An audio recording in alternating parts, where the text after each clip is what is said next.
Welcome back to the channel, everybody. I am Mig Alphanim. So we have this article here on coinedition.com. It's titled Coinbase May Relist XRP if Ripple Wins Lawsuit Against the SEC. Now, before we begin, I just want to say thank you to everybody out there for showing me love in the comment section. Thank you so much. I humbly thank you. Appreciate it. It means a lot. Trust me on this. It means a lot. So now let's begin here. It says, Paul Grewal, the chief legal officer of American crypto exchange Coinbase, recently appeared in an interview with Thinking Crypto. In the interview, the Coinbase executive hinted that relisting XRP may be possible in the event that the verdict in Ripple's legal battle against the Securities and Exchange Commission goes in the former's favor. I find it suspicious that this person, it says relisting XRP may be possible. So you can't give a guarantee. And why would you say may? Listen, I keep in mind that this is a chief legal officer, so every word is meticulously chosen, right? So he deliberately said it may be possible. Why can't you just say if they win the case, XRP will be relisted? That doesn't affect you at all. That doesn't affect Coinbase at all. How does it affect Coinbase? If anything, you have a big sword of Damocles over your head, because you crossed a lot of XRP holders who might become the new 1%. And just putting that to the side, you pissed a lot of those people off, right? And they're well within their rights to be upset with you. So you now only have a negative energy on you. Why can't you shake that negative energy? What's holding you back? You see, certain connections you have. There's a reason why. There's always been the theory that they never wanted XRP to be had by retail. And, you know, I put out the idea that retail was just a necessary evil. They had to raise capital some way to build out the ecosystem. And they did that. Capital that they otherwise would have gotten from the central banks and the commercial banks, public and private. But they couldn't do that because then the SEC thing happened, right? So they still needed that retail money. So now that they have gotten close to, the point where they have all of these hundreds and hundreds of partnerships, retail now has to be limited to how many people can hold XRP, how many people that they want to hold XRP. And don't get me wrong. Yeah, sure. People can get XRP through a certain exchange, but most people don't know that. We see them in many comment sections. The people like, where can I buy some XRP? They don't know. So it is a limiting factor. It is. Is the opportunity there? Yes, technically, yeah. But if the people don't know where the doorway is, then they cannot enter the room, metaphorically speaking. You get what I'm saying? So there is that. So, but you let me know in the comment section. Do you believe they're going to relist XRP? I lean on the side of saying no. I think they'll find some other excuse. I don't know. Maybe they will. You let me know what you think in the comment section below. Let's move on to another article here. This one is from U.Today, and it's titled Ripple's Freedman Slams Senator Elizabeth Warren Following Her Demonstrably False Message. There's a lot of politicians putting false information out there about crypto. Senator Warren expressed her concerns about the perceived iniquity in the government's handling of different financial sectors, particularly in the context of the ongoing student loan crisis. She suggested that the American people may be skeptical of a system that appears to prioritize the interest of crypto firms over those of student loan borrowers. So she's talking about the SVB situation, which is insane because SVB was in deep with a lot of sectors, in deep, right? Their reach was far, and crypto should be the last thing, that's spoken about. And there's no connection between these two. There's two different factions of people exacting two different actions at two different times for two different reasons, two different types of thinking. These have no connection whatsoever as far as the actuation of this or that. But let's read what Susan Friedman says. Susan Friedman of Ripple says, a good reminder that repeating something demonstrably false over and over again. Now, wait a minute. Let's go up here because I want to remember Susan Friedman is counsel at Ripple International Policy, a part of the council or the head of the council at Ripple International Policy. Okay, so let's scroll back down here. It says here, Once again, a good reminder that repeating something demonstrably false over and over again doesn't magically make it true. The USG didn't step in to save crypto. They didn't. Thank you. Thank you, Friedman. Appreciate that.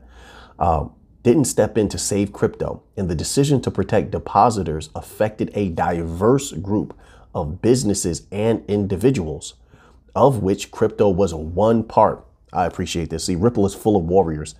I enjoy what they do. I do. Many people are building on the XRPL. There's so many different good companies. There really are building on the XRPL. But I just personally enjoy what Ripple does because they have a team full of fiery warriors. It says here, in response, Susan Friedman, counsel at Ripple International Policy, disagreed with Senator Warren's characterization of the government's actions. Okay, so they just reiterate what the tweet actually says. It says Friedman called for a more nuanced understanding. Listen, they need a full understanding. They need to know the intricacies of what they're talking about, but they're not going to do that.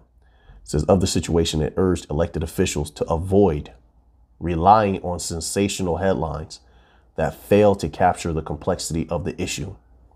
She believes that it is essential to have a more accurate and balanced understanding of the government's actions in order to engage in constructive dialogue. There's Stellar news now. This is from Get Paid Africa, one of the entities that is built on Stellar, spreading Stellar infrastructure, Stellar-based infrastructures around Africa. It says here, excited partnership announcement. The @pendulum_chain and Get Paid Africa collaboration aims to modernize traditional financial infrastructure for SMEs in East Africa. Pendulum and @Africa Get Paid partner to transform financial infrastructure for SMEs in East Africa. Together, we will lead the charge to provide seamless on/off ramps and deeper DeFi integration in Africa. So this is very good. Stellar continues to grow. Stellar infrastructures continue to be deployed, and Africa continues to get, they continue to utilize opportunities that are going to help them explode, grow, take their destiny into their own hands. And it's the same around the world. The rest of the world is getting ready to deploy the new financial system, getting ready to, experience possible explosion in capital, security, and everything else that blockchain can bring, that the bank coins can bring. And it's just the West is lagging behind for whatever reason. Let's continue on here. So now we have another offering that's built on Stellar, Flutterwave. Let's get a little update from Flutterwave. It says here, this is from flutterwave.com, and it's an article titled Flutterwave secures 2 additional licenses in Rwanda. So more activity in Africa. It says here, Flutterwave's new electronic money issuer license allows the company to acquire all types of payment instruments in Rwanda. The company's new remittance solution enables a token by Flutterwave to process inbound and outbound cross-border transfers in Rwanda. These new licenses enable Flutterwave to strengthen its operations in East Africa. So I didn't know that. So both Flutterwave and Get Paid Africa are in East Africa, or at least they have things going on in East Africa. So it says here, Flutterwave, Africa's leading payments technology company, has today announced that it has received its electronic money issuer and remittance licenses from the National Bank of Rwanda.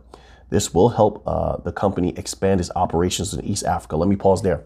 These things could be major in the future. Once again, as we're starting to actually see countries move away from using the US dollar to pay for different things. I think Iran and Saudi Arabia just did something like that. Instead of using US dollars to transact with each other, I think they're going to be using some other currency. I can't remember which one. I thought it was the yuan or something like that, but I could be wrong. But there's a different currency that they're using. So anyway, for the first time, they're not going to be using US dollars. So a lot of those countries, a lot of other countries are beginning to move to other means of payment. So in Africa, obviously, Africa's sitting on a ton of commodities, a ton, right? So if they wanted to pay for anything, as some African countries have begun claiming they want to do, they could pay for things in gold if they wanted to. They can use a lot of different commodities, honestly, to back an asset with. But if they were to use gold, my word, imagine the values of gold, consistent values and volumes of golds or gold-backed assets flowing across the Stellar blockchain. What does it do to that price? You tell me. Just my humble opinion, all right? But now, Let's move on to another article here. This article is on beincrypto.com and is titled, Fed Bails Out Banks to the Tune of $300 billion. This portion says, the Federal Reserve has expanded its balance sheet by nearly $300 billion to help banks out with loans. So can we expect the return of quantitative easing? The Fed announced that the banks hit with a liquidity crunch had borrowed almost $300 billion in the past week. With this bailout, the economist Peter Schiff believes that quantitative easing is back. He predicts that inflation is headed much higher. Much higher. Wise ones would get prepared. And I don't see how this individual could possibly be wrong given what just took place. It says, with this bailout, the economist Peter Schiff believes that the QE is back. He predicts that inflation is headed much higher because the Fed has wiped out almost 4 months of quantitative tightening in 1 week. According to Fortune, the Fed allocated $143 billion to holding companies for failed banks such as Signature Bank and the Silicon Valley Bank. The holding companies will use the money to make the depositors whole. Then the Fed lent $148 billion through a program called the, quote, discount window. The amount is record high than the usual borrowing through the program. According to The Guardian, only $4 to $5 billion is borrowed in a given week through the discount window. That's unbelievable. I hope people are protecting themselves at all costs. I mean, people could do what they like, but it would be wise just in case, to keep, if these things do get worse, to keep your eye on all the catalysts and also protect oneself at all times. Protect your value at all times, at all costs. Not financial advice. I'm not a financial advisor. So let's move on here. They had another interesting article on beincrypto.com. It's titled Harnessing AI, Tackling Global Issues with Artificial Intelligence and Blockchain. Whoa. I don't suggest putting too many problems in the hands of artificial intelligence. Let's read this little section here. Tackling Poverty and Inequality. AI-powered platforms can enhance the efficiency and effectiveness of poverty alleviation programs by identifying areas of need. Is that so? And optimizing resource allocation. You do know humans still have to be involved. Humans are still going to have to deploy different things. I mean, what can AI do other than maybe issue some directives? Who's going to carry it out? The same corrupt humans that have allowed those same systems to not serve their purpose in the first place? I just don't understand how AI would remedy any of that. You can't get past the human element. It must always be involved. But let's continue on here. It says, and I mean, maybe I'm wrong. Let me know in the comment section if you think differently. Maybe you have a better perspective and I can gain something from you. It says, and optimizing resource allocation. Blockchain solutions can ensure the traceability of funds. Okay, I see where you're going with that. Okay, with that, yes, that makes sense. You don't need AI for traceability, but that's just blockchain outright. Traceability of funds, promoting transparency and trust in these initiatives. Yeah, that's all the great parts about blockchain. Well, talk to me about AI. It says, for example, Cardano has been involved in projects addressing social issues such as digital identity solutions. A lot of people are, I hate to break it to you, a lot of people are against these digital IDs. I wouldn't have brought that one up in this article, I'll tell you that.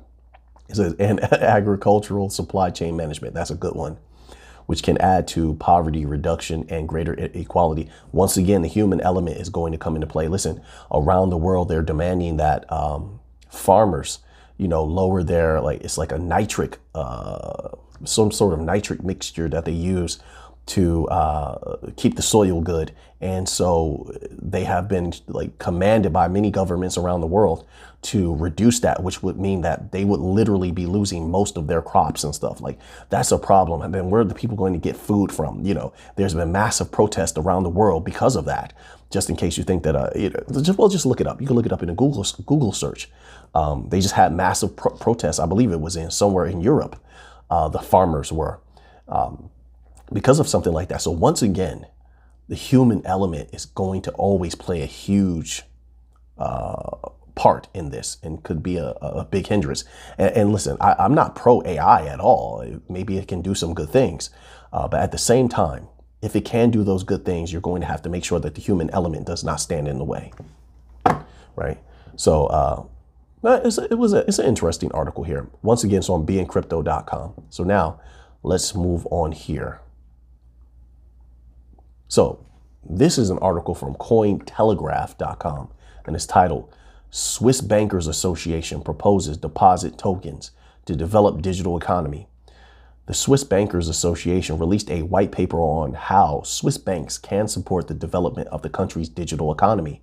A Swiss franc, quote, joint deposit token is the solution the group settled on. Stablecoins have limited penetration in the Swiss financial system, even as end-to-end digitization is becoming more common in business models. And no Swiss stablecoins are accessible by the general public, the paper says. The authors of the paper suggest a variety of stablecoins, that is, a deposit token, quote, issued by regulated and adequately supervised intermediaries, my word. All the problems with all the banks around the world, you're just seeing the ripple effect come off of SVB, which even has banks in China scrambling, like, oh my word. And then you have Credit Suisse. That has been a problem for a long time. It's going to continue to be a problem no matter how many times they try to bail them out, no matter how many times they try to feed them liquidity. They're going to continue to be a problem. As long as you have the same minds that caused the problems the first time still involved, they're going to make the same mistakes. They don't think that there's a reason why they need to correct anything if they just keep getting bailed out. So by saying, quote, regulated and adequately supervised intermediaries, that's so silly in my humble opinion. But let's none of the legacy system is safe. But let's continue right here. It says issued and redeemed by smart contracts. I keep telling people, the ECB is so confused. For instance, I'm talking about them separately, but I'm going to connect something, right? The ECB came out, I believe it was Fabio Panetta, and was saying how they're not going to be utilizing smart contracts. That's so silly. Yes, they are going to use smart contracts. Then you continue to have more central banks come out and banking entities come out saying, yes, we're going to use smart contracts like this here. Everyone is saying they're going to use smart contracts. And then you have this here. It says issued and redeemed by smart contracts. I mean, look, we'll see what happens in the end, but most digital assets are going to be utilizing smart contracts because those companies want a measure of control, especially when it comes to banks. They have a big problem with bank runs. That's going to be a continued problem into the future. So they want to be able to press a button, just like Coinbase did, and stop a bank run. And they did. Okay, so now let's continue on here. It says the token could be designed as a ledger-based security rather than a set of instructions to provide it with the greatest potential. The paper identifies 3 design options for a deposit token: standardized tokens that any commercial bank can issue with a uniform standard, colored tokens that are issued by commercial banks to any standards that they choose, and joint tokens that are issued by a licensed and supervised special purpose vehicle consisting of participating banks. That's interesting. Sounds a lot like what would be possible right now with the regular offerings that are made to the banks today with all of the different infrastructures from DLTs. That's pretty much what they can do. But that's interesting that's what they came up with. Oh man, what an original idea. I'm just kidding around, folks. I have to have a little bit of a laugh. Okay, so now let's go here. And this is an article on cointelegraph.com, and it's titled, Let First Republic and Credit Suisse Burn. You know they're not going to do that. I understand the mentality of where you're coming from, but let's read this little tidbit. It says, Let First Republic and Credit Suisse burn. Silicon Valley Bank and Signature Bank set off a cascade among banks that haven't been handling their finances responsibly. Let them face the consequences. Yes, I agree with that 100%. When crypto markets took a hit after the collapse of FTX and other crypto lenders last year, some crypto critics repeated the mantra, let crypto burn. Now it's big banks that are faltering, including Credit Suisse and First Republic. After regional banks, including Signature Bank and Silicon Valley Bank, sparked a cascade. As a result, Moody's has downgraded the entire banking sector.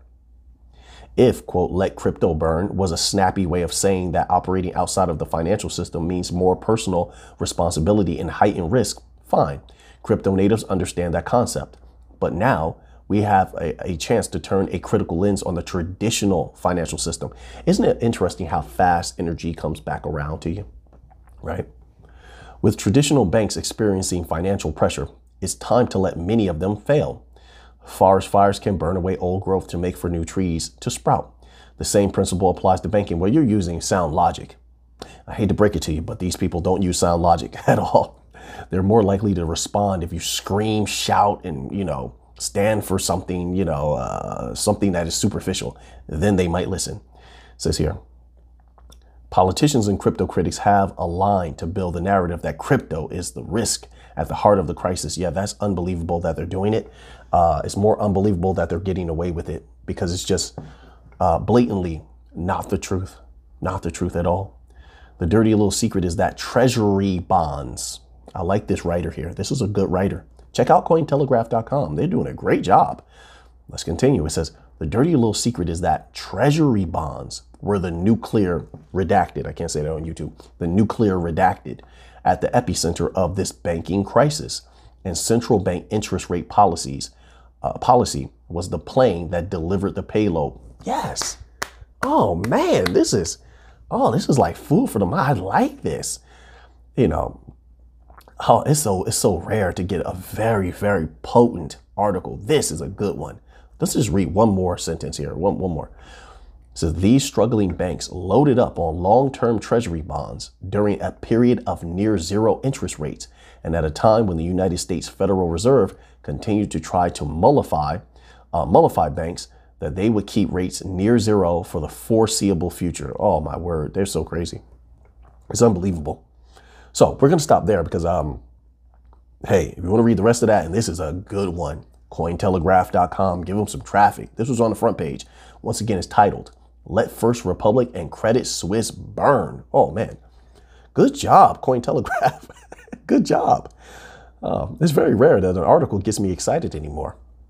So we're going to end off with a little bit of gold here. This is once again, from fxstreet.com. They're always doing a good job.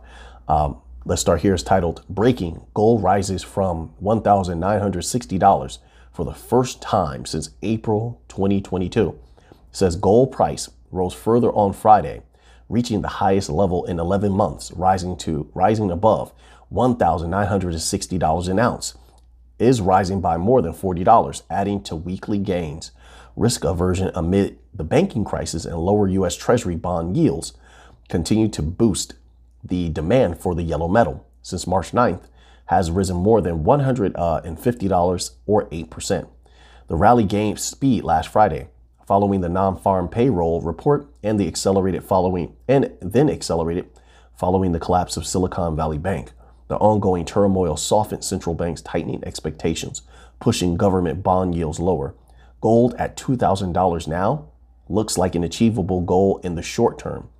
Prior to the mark, a strong resistance area is seen around $1,980 zone. Okay, so once again, that's on fxstreet.com. So now that you have that information, what are you going to do with it? I hope all of you are having a good day out there. I hope you had a good week, a successful week. You can conquer anything. You are the best. You are the legend. You are the champ, no matter where you are. You're going to continue to do well. Just my humble opinion. I can't tell you what to do. Just my humble opinion.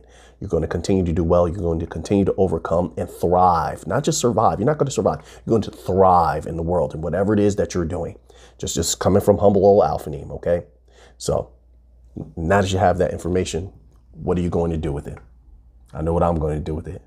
So until next time, let's get to the money.